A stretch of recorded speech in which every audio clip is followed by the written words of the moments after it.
Mr. Pankaj Joshi from Deloitte. He'll speak on managing risk in the changing digital and AI environment.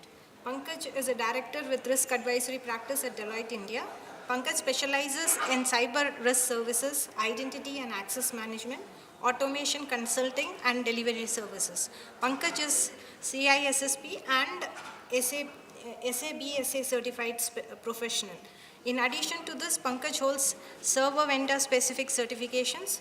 He has been with Deloitte for 14 years and has been an information systems and security professional since 2003, serving clients across multiple industries and geographies.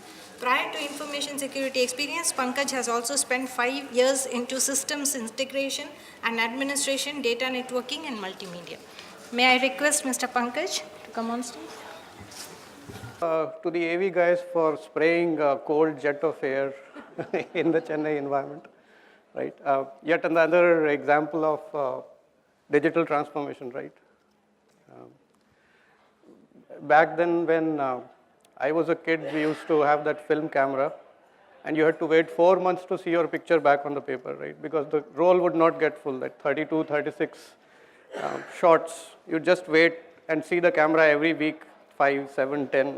Now it is instant, right? So in the world of instant gratification where kids want to be millionaires just coming out, 5 years just coming out of the college, we want cabs at our control. Where is my cab? I need to see it. We want to see the thing, feel, how will the glasses look on me before I go and order them. That is all is the digital transformation, that is the wave that's going on. The previous speaker rightly set the platform for me. He has scared enough and more everybody, right, that you are not safe. And risk management professionals here? Okay, quite a few. I'm expecting the rest are auditors because this is Isaka, right? You all know, can we mitigate risk to zero? No. So when a new system is to be bought in your organization, you go through a level of risk mitigation at your procurement level, right? 3 codes are invited, and that's some risk mitigation at the business process level. Right? We are talking about risk mitigation in the digital world. Let's see how this works. What do I do? It's a pointer, not a clicker. See, what's happening in the digital world? You are getting sensors and digital devices day in and day out around you, right? When you walked in through the metro station today, you were probably counted there. Your face was recorded, right? When there was that scare around some viral flu, if you had come from an international flight, you would have seen a thermal camera imaging you. And then back end, it was getting processed that are there any people who are running temperature and how many people have entered my country. Digitally, you were trying to figure out, can I prevent a disease to come into my country? Right? The number of, there's some statistics here, 5.5 million new devices connected daily. 5.5 million, it's not a small number. The amount of data that it generates, enormous. Gigabyte is now gone. When I started, we had a 40 MB hard drive. We felt like, wow, so much of space because the floppy disk was 360 KB. But now we are talking of petabytes or zettabytes kind of scale when digital streams are being manipulated. We have 400 million annual fines which are being paid by the enterprise for various kind of violations. These violations include things like privacy related stuff, not being able to protect customers' data. Right? Now, 400 million is a huge number. When you have moved from paper-based or hard-based records to electronic records, your controls have transformed. We all know that, but are those controls adequate enough? And now we are talking of everything going digital, right? Paperless boarding to airplanes. We are increasing more risk inherently, right? And from an enterprise perspective, while you are enabling your business, you are becoming more jazzy and fancy and attractive to the customer, you are also increasing risk to yourselves. You are attracting the regulator more. When you do digital transformation, it's not just one team which could have done something. Back days when a ERP was to be implemented, who was involved? Business and technology, right? The IT guy put the servers in the chassis. Maybe we didn't even have those jazzy fancy chassis then, but maybe 2-3 teams were involved. Now when you are talking of digital transformation, look at a procure to pay process end to end. There is a supplier involved, right? There is you involved, there is an account receivables, account payables, blah, blah, blah, so many people in it. Then your business is also involved who has ordered that thing in together. If you are digitally transforming that process, you have to put together a cross-functional team. Nowhere you will succeed in that digital transformation. The journey will fail at the beginning if you don't look at digital transformation as an activity at an organization level to bring all of it together. It is a transformation. It is not a change request. Just think of the word transformation itself. You're transforming something at a scale which is enterprise enough.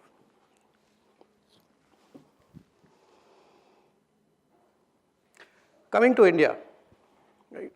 2 weeks back, you heard Prime Minister Modi talking about India Post Payments Bank, right? Actually, the digital wave, probably we triggered it when on that speech which said Mitron, and then some 500 and 1,000 rupees currency notes were gone forever, right? Look at the amount of, you would have seen those statistics, how we suddenly moved from paper-based currency, en masse, to electronic transfer, right? Those small-time payment transfer companies have come up. There is a digital revolution that is going on in payment space in India. Do you use UPI? Very few. How does UPI keep you safe? Anyone?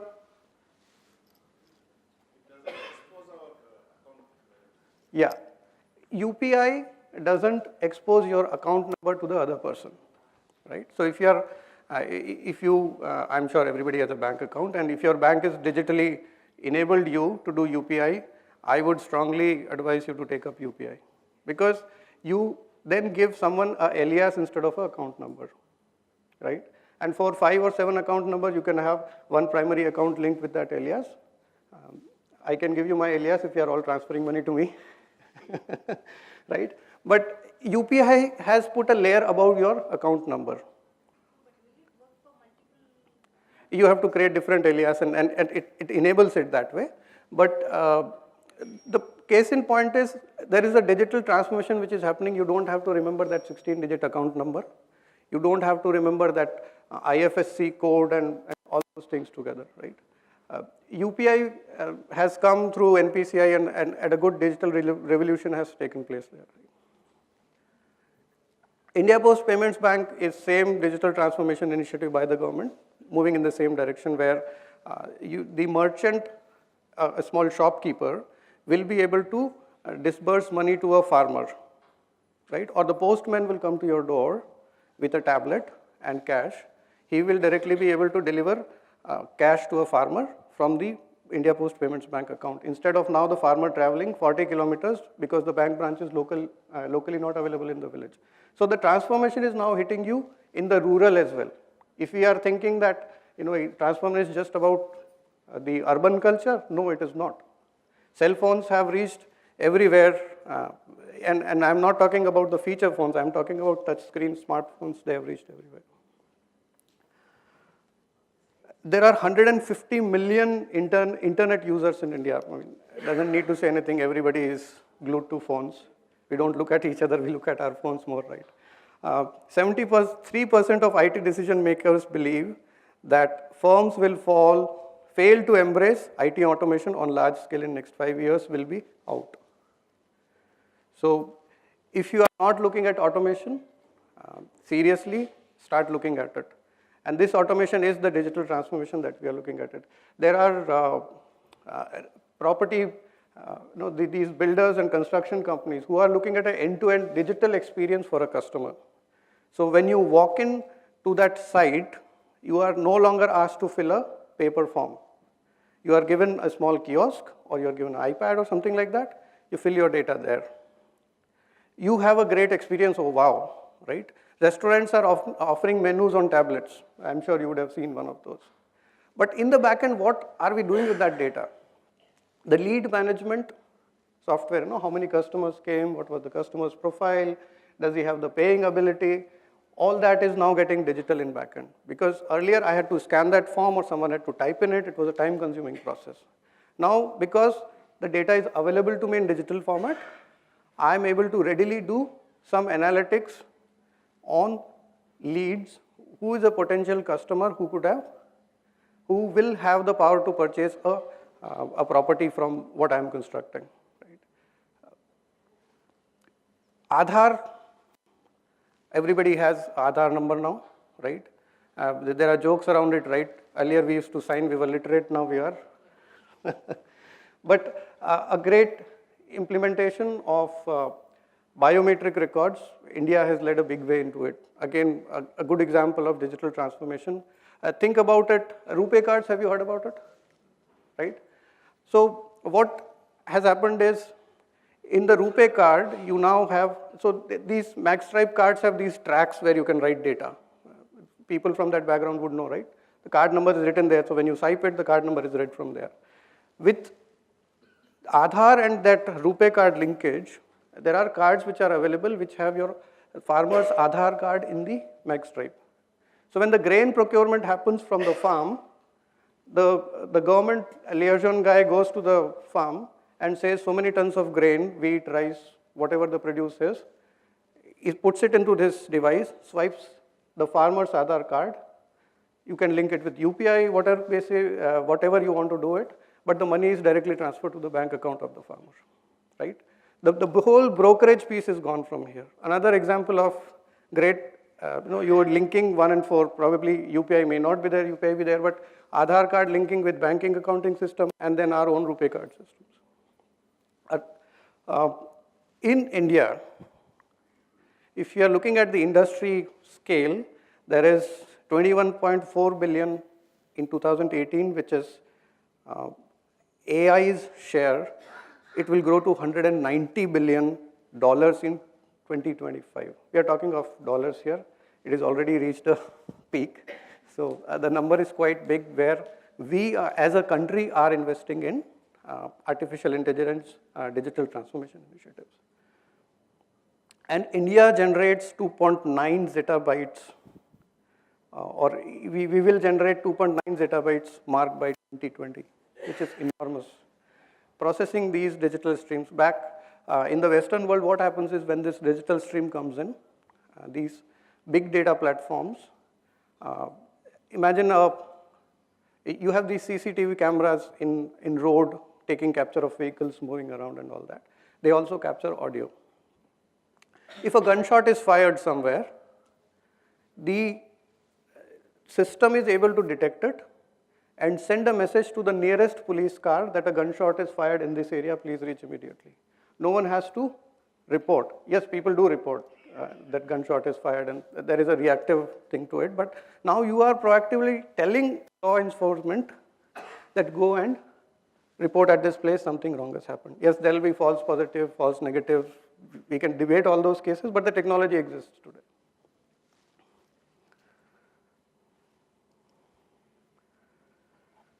So when you are looking at transformation, the first thing comes to your mind is it is innovative. Right?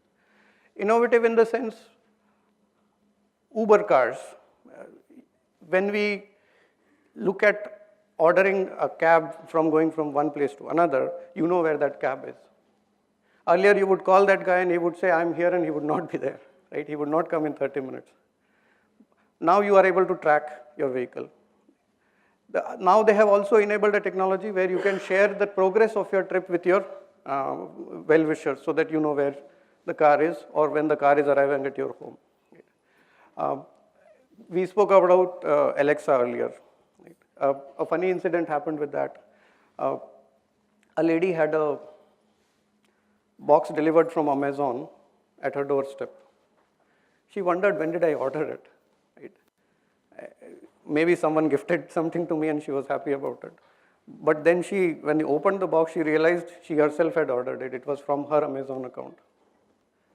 Right? Why will I order something which is $100, $200? It pinches you. Ultimately, she figured out that her parrot had ordered it. It is a true incident. What happened was she would just say, Alexa, get me this, Alexa, get me that, right? And the parrot learned that when she was out, the parrot did that. The payment was auto-debited and the gift was delivered by the parrot to the owner.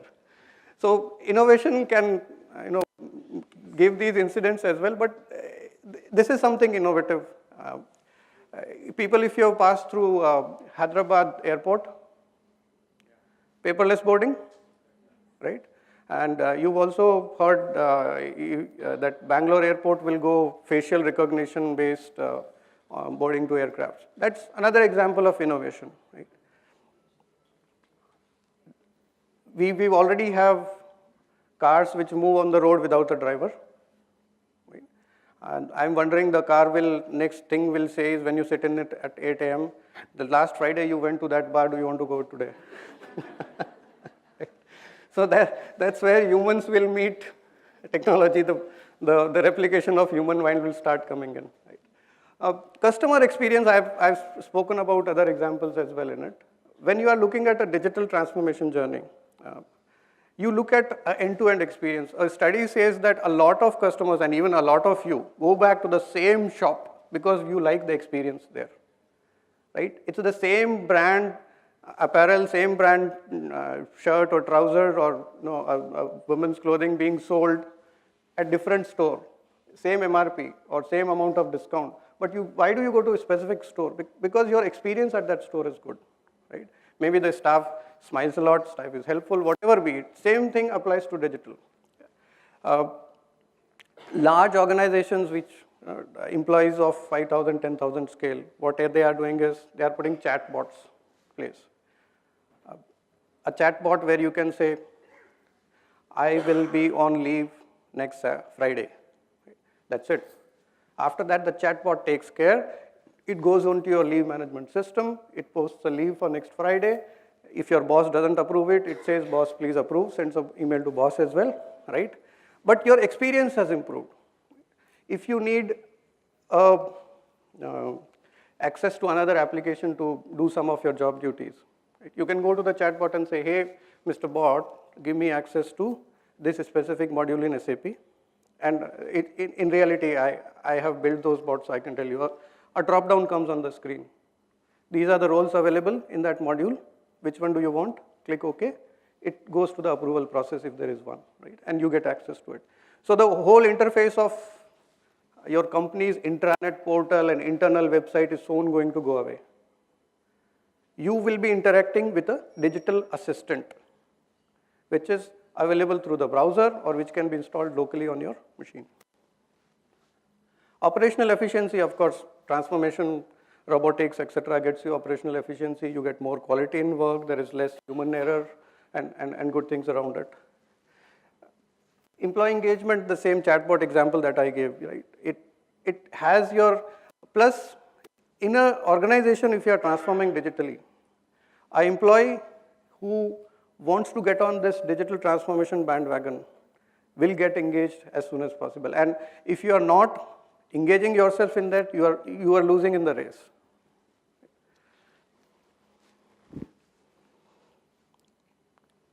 So there are opportunities in AI, there's opportunity in big data, blockchain, another thing in AI. Right?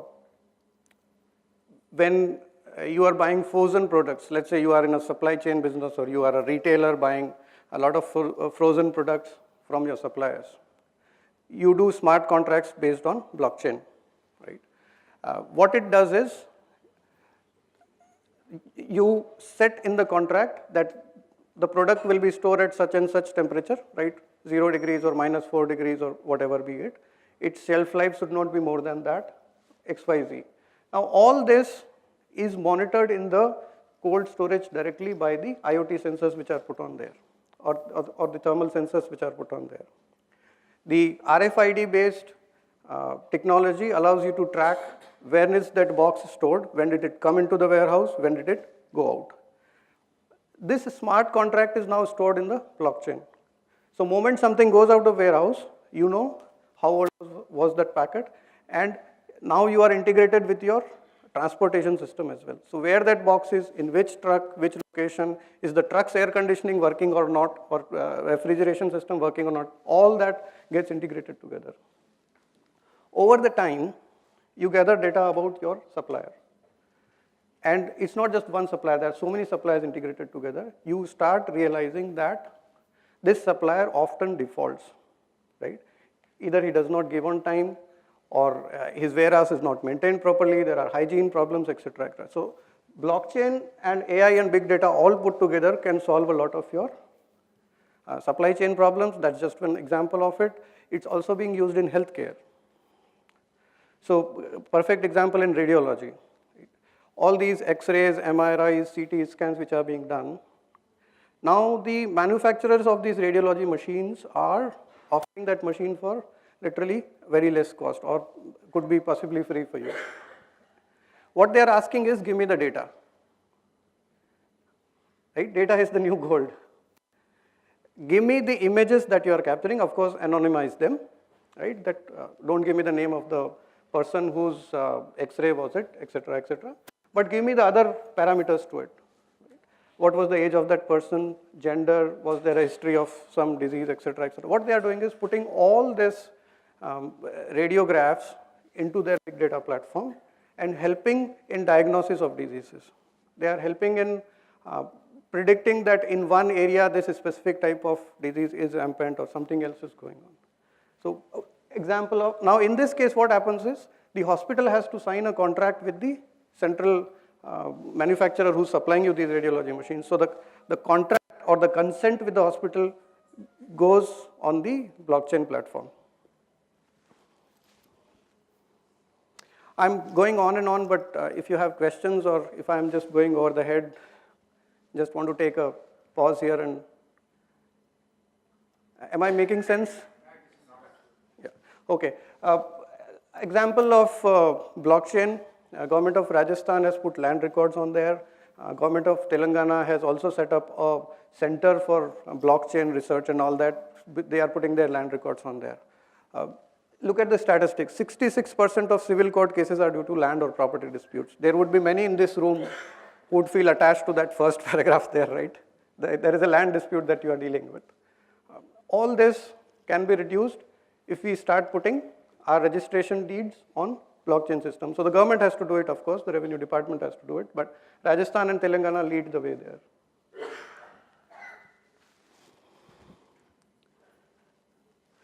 Talking machines. Coursera offers you, you can talk to that bot on your computer and say which is a good course that you can pick up from Coursera. BMW bot offers you, I wish I could afford one, but BMW bot offers you features of the car over a bot, right? And then you can book a trial drive, etc., etc. Book My Show, all of us know, helps you book tickets. My Shop Up, insurance chatbot. Even if you go to the LIC website today, there is a chat bot which comes up and says, how can I help you? Right? So the industry is taking it up, the government is taking it up. It's not just about typing, it's also about speaking. All of your phones, whether on Android or whether on iPhone, iOS platform, you already speak to the phone and it types. So that's another example which you carry in your pocket for digital transformation. Why are we doing all of this? I have touched upon this concept somewhere when I'm talking about it. First thing is the customer always wants to be connected. Right? Even there is a need or not, I will check my phone 5 times a minute. Right? The desire to stay connected, the desire to have all the information on my screen is driving all of this. And then the experience-driven things, the examples that I gave earlier, that I want to offer my customer a better experience. One of the sellers of these glasses, right? You go to the website, and it asks you permission to turn on your camera. If you start to choose, you want that, I want this specific frame. The camera takes your picture, it asks you to turn this way and then this way. So it takes all dimension of your face. Then it puts the frame on your face, right? And it tells you how will you look. That's the experience you would want to do. Look, the ecosystem is changing. Right? Earlier you were going to a shop, then you were putting the frame on your nose and ears, and you were looking at that glass, and then you would turn this way, I can't see it, right? But now the camera and the digital technology is giving you that experience. So customer experience is driving the customer into that shop, right? And this digital technology is helping you move there. So the economics have also changed, right? Suddenly, in the urban at least, there is more digital business. You go and order grocery on grocery stores. You don't want to go out. You are willing to pay for the delivery as well because it is time consuming for you to go there. Right? On a weekday, if you need grocery, you would certainly not prefer going to the store. Order it. I'm willing to pay 50 rupees, deliver it at my door. There is enough investment happening which is giving delivery free as well. Competition, of course, one after the other. One competitor reduces prices, other reducing his prices. Even in the area of automation itself, the bots or the technology that we are talking about, especially in the world of RP, the cost of bots is going down drastically. A bot which was there for $10,000 a year now has come down to $5,000 or $4,000 a year. It is a digital worker which works in an enterprise 24/7, does not sleep, does only what you say, has no intent to do something wrong unless you code it wrong or configure it wrong. So the barriers to enter the market through digital streams are much less. Right? You don't have to build brick and mortar stores. Internet is available everywhere, smartphones are available, so your reach to the customer has increased. Of course, non-traditional sources, the value chains have been changed. The example that I gave around grain procurement, right, the brokerage piece from between has gone away. So this whole transformation, look at the impact it gets you nationally. Unfortunately, we are being counted as one of the most corrupt countries, right? Not the top, but yeah, there is a decent position there. For perceived correction or actual correction, whatever be it, but we are counted in that list. This digital transformation can help you change that, right? While demonetization pushed you in that direction to get on the electronic wave, this whole wave of getting brokers out of the system, direct transformation of subsidies, etc., is having a national impact. It is changing the image of the country itself. So profit models are changing, right? The way you were getting profit, the supply chain, when you had looked at everybody, right from the person who was supplying the flour and grains to the bakery, to the final thing on a large baker chain, there were so many parties involved. Now, that has reduced. Right? The time to procurement has reduced. The time you are able to monitor your produce right from the field. In the organic business is growing these days. Right? So, there, sensors are being put in the water that flows to that field because it can then monitor the amount of fertilizer that you are delivering to the field. What is the type of fertilizer? What is the type of pesticide? Was it organic or not? So that data then goes into blockchain, then smart contracts, etc. The same chain triggers up. So right from growing on the farm to storing in your cold storage systems to sending it to the store, everything is going digital. So let me quickly look at the risk angle to it. Right? Traditionally, we were all seen as hurdles to growth of the organization, right? If the risk guy has come, he will stall the whole process. That was the image that we brought in the enterprise. Now there is a different view to risk. You have to look at risk which is customer-centric. Right? The focus has changed to the customer. The focus has changed to risk by design. So consider risk in the design of the system. Don't make risk as when the system will go live, I'll call the risk management guy, what will he do? You are going to fail there. In this piece where you are integrating all of your technologies, putting your apps on the internet, you better have risk management in the design itself. And the perceived boundaries have changed. So with all of that put together, you have to look. That was not for me. So you have to look at risk from a different angle. Now the dimensions of risk, the risk controls probably still remain same, but the implementation, the testing, the operational processes around the controls change. Let's look at this example. Start with resilience. Earlier when you were looking at resilience in the system, you had the traditional thing about I will put two databases, one data center here, the other data center here. Now resilience has changed. You have to look at resilience on the cloud, you have to look at resilience of the app, you have to look at getting the data back, how many apps are crashing for which customers. Right? The regulatory pressures have of course changed.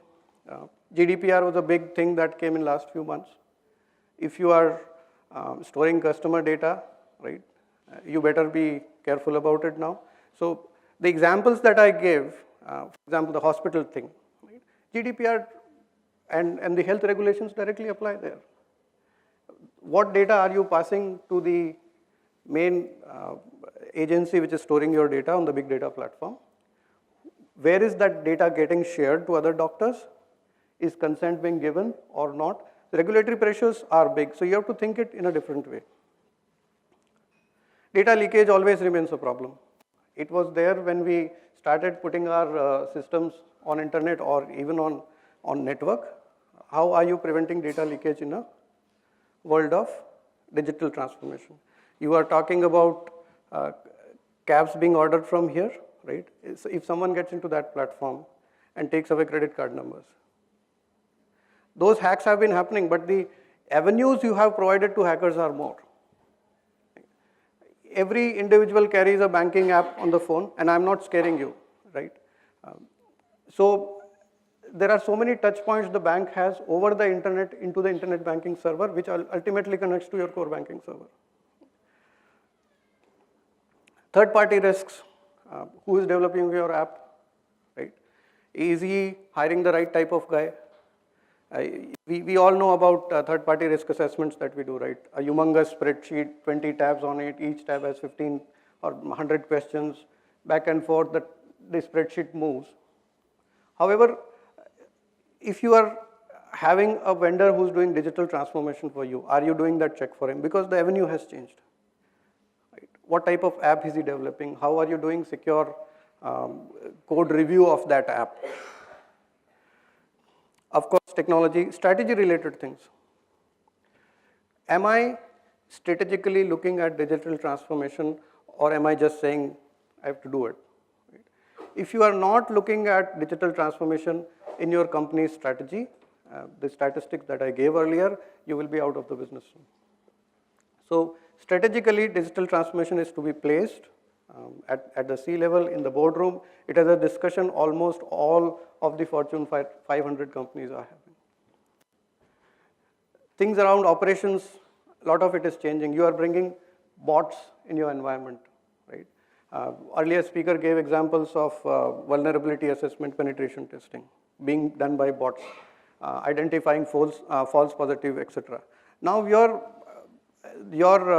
security operations center operation is being taken by a bot. So what are you going to do with those individuals? What are the risks that software itself is bringing into your environment?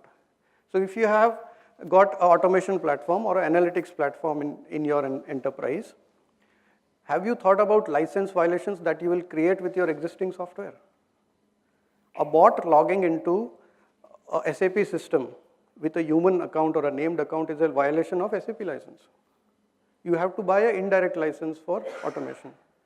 So the whole gamut of risks that come in with respect to digital transformation is different. You still had licensing issues then as well. There was a software asset management person who was counting licenses, right? Maybe he was logging into each system or he was collecting it from a server. But now you have a different kind of license issue. That a bot is logging in, I don't allow indirect access to it. Our organization developed a bot for reconciling invoices for GST, right? So it has to log into the government portal and pull data things down. Are you violating a government license of logging in by a bot? You may be. So you better check with the legal authorities. If you are putting in bots, the risk comes as one bot. See, bot is a digital worker, works 365 days, 24 hours. Right? If the same bot is doing maker transactions and checker transactions, is it a violation? No, but the code is different. Right? And I am running one task on this computer, other task on that computer. So am I violating it? No. So I'm not saying we have an answer in this room, but I'm trying to trigger that thought in your mind that the same bot is trying to do maker transactions, same bot is trying to do checker transactions. The owner of that bot, I'm saying the business owner of that bot, probably could be different. But it is a risk which this automation platform, which this digital platform has got into your system, into your enterprise. So think about it.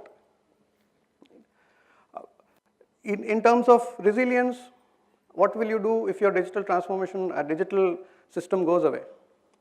Right? Someday the data center, for God's sake, whatever reasons, right? Someone plugs the cord or it goes down, internet connectivity goes away. How are you going to manage all those transactions? Because let's say for a bank, KYC is a big thing for opening new accounts, right? Or for a telco provider, KYC is a big thing because the customer experience will go bad. You are not turning on my account in next 4 hours. Right? And you were doing KYC using automation platform. It went down. Your customer experience is going down. So when you are thinking about digital transformation, think about resiliency. Think about resiliency at technology place. Think about resiliency at a process level. There are risks that automation platforms bring when you start scanning documents. Right? Example of a manufacturing unit, right? The trucks come in and then there's a gate pass. There's a bunch of documents which are given to the security guard. He manually feeds them in. Of course, there are errors, right? But now you are scanning a handwritten document. There is a new set of problems that are coming in. He could be scanning at a different resolution, or the text OCR might be reading it in a different way. So think about risks in a new angle in the digital world.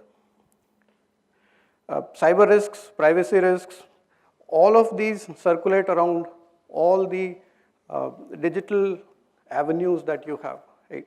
We are talking about robotics, we are talking about additive manufacturing, that is the capacity to scale. You have hired a cloud platform, today you have 10 servers, suddenly you want to go to 50, right? That additive capacity on assembly line or on the cloud is something which also you have to think about risk. Right? How am I simulating my risks? Am I doing gaming exercises for incidents that happen in digital world? Right? You could do tabletop exercise. That a digital incident has happened in one of these areas, and how am I going to react to it? If someone has hacked into my digital system, what will be my reaction? So it's kind of setting up a war room, but maybe doing a tabletop exercise, who will be responsible for what? You still had it, but do it in the digital world. Governance plays an important role.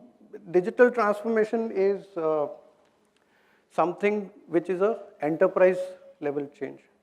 So you have to look at setting up center of excellence, especially for large organizations, where you incubate and you hire all these skills at one place, and then help your businesses transform those transform their processes to go digital from manual or semi-automatic which exists today. This center of excellence will have its own roles and responsibilities, right? It will be sponsored by probably the CEO or CFO kind of person. It gives you that funding to do POCs. It gives you the ability and the power in the organization to transform. So the resistance to change that will come in this whole transformation, you will be better able to manage it.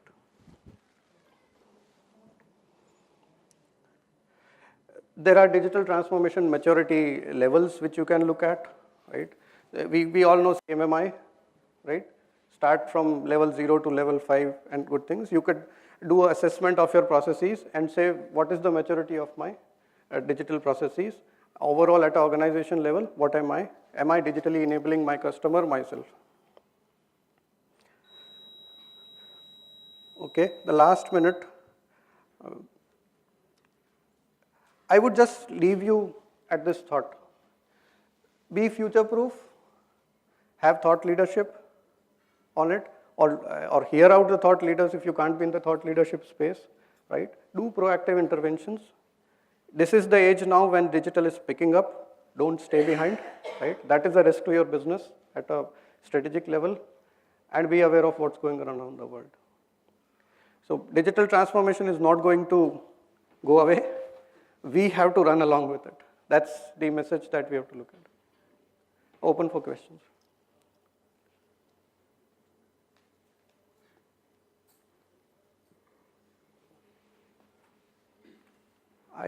I hope I made sense, because there are no questions. Either it was the lunch effect or it was me bad.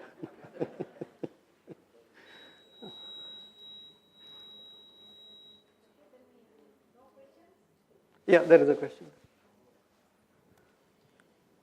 Sir, you talked about the bot, buying a separate license for bot. But in our company, we have created a separate credentials for bot. In that case, how the risk mitigation will happen? See, there are two things here. One is the bot itself, right? That is the digital replica of the human being that you had, the employee that you had. Now, this individual who earlier was working in the manual form was logging into systems. So they had the credentials, right? Now you have replaced it with a digital worker who can go with enormous speed. Imagine posting invoices or doing some transaction of reading from Excel, putting into a website or something of that sort, consolidating things together. The speed is enormous. When you have to log in into a third-party system, that system is designed for certain capacity, right? That system has been purchased by your organization by signing terms and conditions when you purchased it, right? You always accept terms and conditions when you install it. Somewhere in fine grain it was written, you will only have access by humans, not indirect access. If that ERP vendor was smart enough, they would have written it there. If not, you are better off probably checking it with your vendor that what is your licensing policy if I am putting a bot which accesses your application.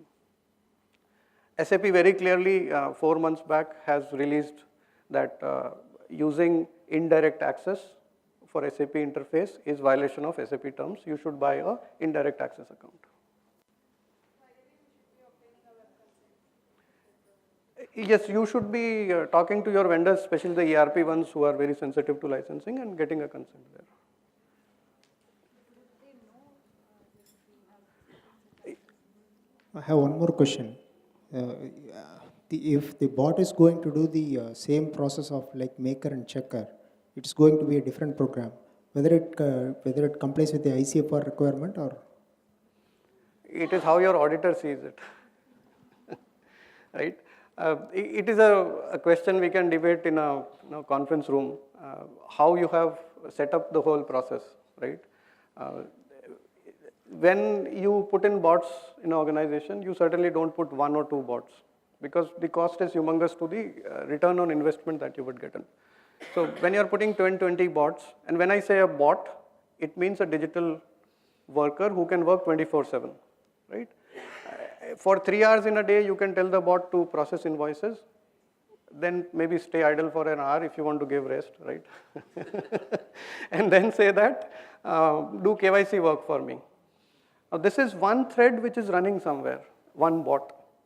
There could be another thread or another bot which could be doing your checker transactions at a different place. So when you do the design of your automation system, make that consideration. Will I enter into a SOD problem? If it really concerns you in that sense, then put them on two different bots or two different machines. The owners could be your existing business owners, the way they own Maker and Checker, and you will be good there. So that's a risk that you have to, so it's again risk thinking during design. While you're designing your automation architecture, you should have thought about it. I think you had one question, madam. We were talking about this SAP access. Mm-hmm. How will they know that a bot has access? Okay. So question is, how will the OEM vendor of the ERP, I'm not taking that name, right, as a 3-letter ERP acronym, know that the violation of license has happened? Very easy to find out. Any guess? Number of transactions done in specific amount of time. The analytics platform exists. SAP is smart enough. Sorry, I took that name.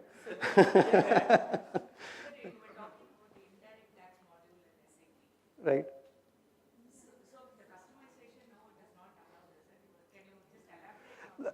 So coming to the tax part of it, right?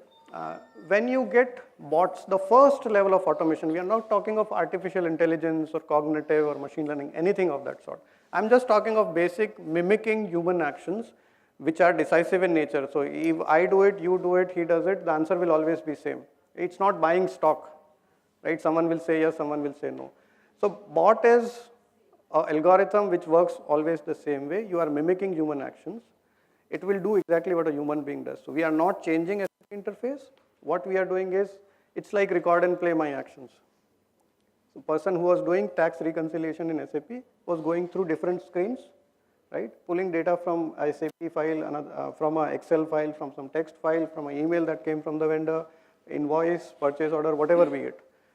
Now we are saying there is a digital worker who will scan these documents, open the SAP interface like a human being does, click in that field, paste that value and click submit.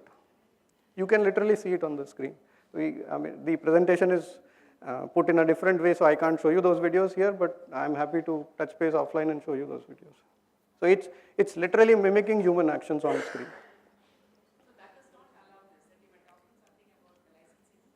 Indirect access. So by a software, it is not allowed. A human can go and do it.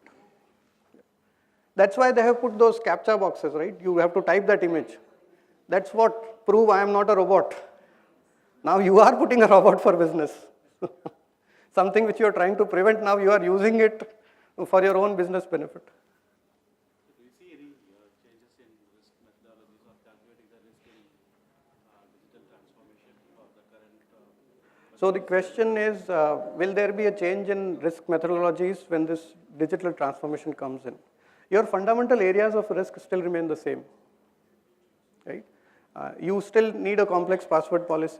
You still need to take care of SOD. You still need to take care of XYZ things. Assessment has to happen, it has to happen. What you need to do is, your control, testing and operating procedures are changing. Right? So your control framework, more or less, 99% will remain same, it's not going to change.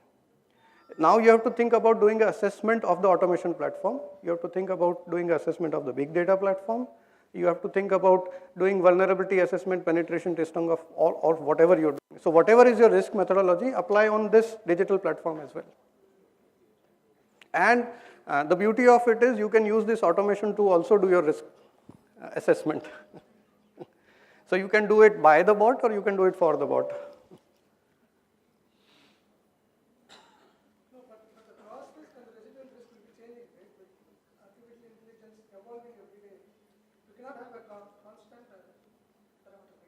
Absolutely, absolutely. The landscape is changing.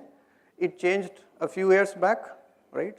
When computers came in, it's changed in when Sarbanes-Oxley Act came in. So this landscape is constantly changing. Technology is catching up. Regulation is catching up. So if you are looking at the same amount of controls, to your point, yes, it's not going to work. The way you implement it, certainly it has to change.